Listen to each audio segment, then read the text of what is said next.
I first came across the Kamla Foundation here on Teesside, where I met Bups, who he and I were fellow trustees on a housing association in Teesside. And in the margins of that, I learned a little about the foundation. I found out about the Kamla Foundation because of my connection with Bhupendra Mistry.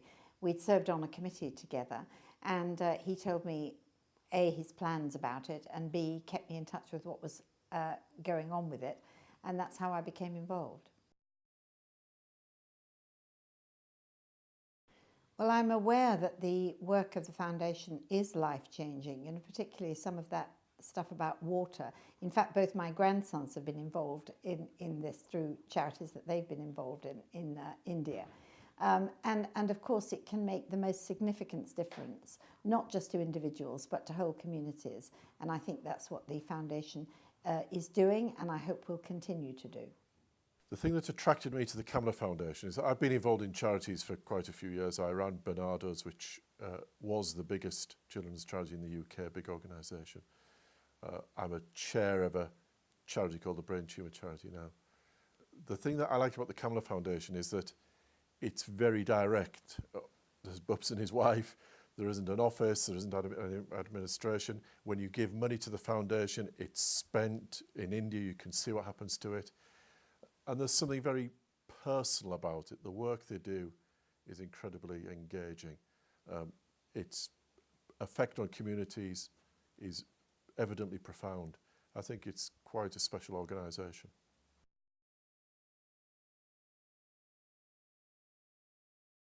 Well, I've really been very involved in campaigning all my professional life, and that involves changing minds and changing people's lives, principally by enabling them to change them for themselves.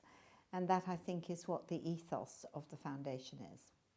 The changing lives part of it means a great deal to me.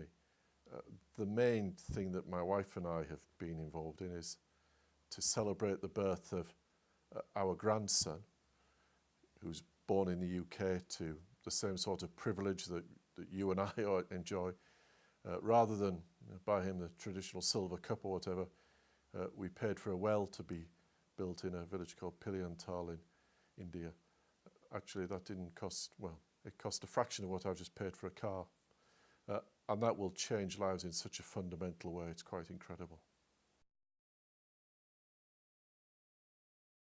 There are a great many charities in the world. People often say there are too many. Personally, I don't think that's the case, because I do believe that each charity has a unique contribution to make. Charities need to be involved with the people they help, their beneficiaries, if you like, and this one is very, very closely involved with beneficiaries, and that appeals to me. I think Kamla Foundation have some real advantages over other charities. They have very little in terms of overheads.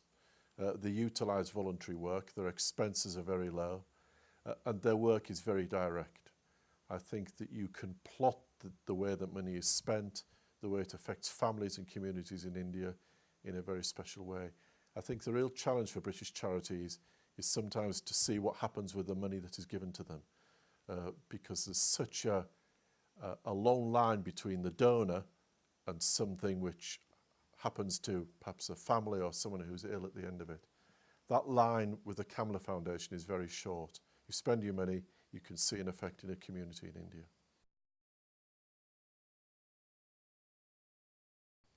You'll appreciate that I'm quite often asked to be patron of things, and usually say no, because one has to, otherwise you'd be patron of everything. But there are certain things that chime with what you want to do, and things where you feel you might be able to help a bit. Goodness me, I think I've been a patron with the Kamla Foundation for about 3 years, or a little more. I've become a little more active in the past year because of our interest in building the well in India, and we're about to finance a second well, because we've got a second grandchild on the way. So I've got a little bit more involved, but I don't get hugely involved. As you know, it's a very personally run organisation run with some passion by Bhupendra and his wife.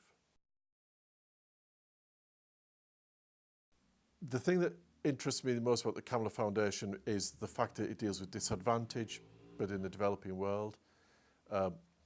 I love India. My wife and I have been to India on many occasions for holidays. And it's a fantastic place with a wonderful, warm, incredibly welcoming people. But obviously the poverty is eye-watering.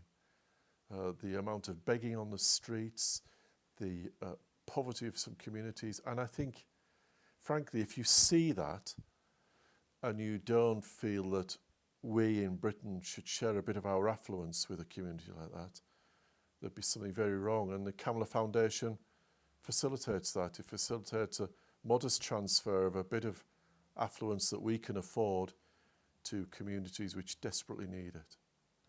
I think what interests me most is what I would broadly call education, but it's actually about enabling people to speak up for themselves and do things for themselves, because I think I would broadly call that empowerment.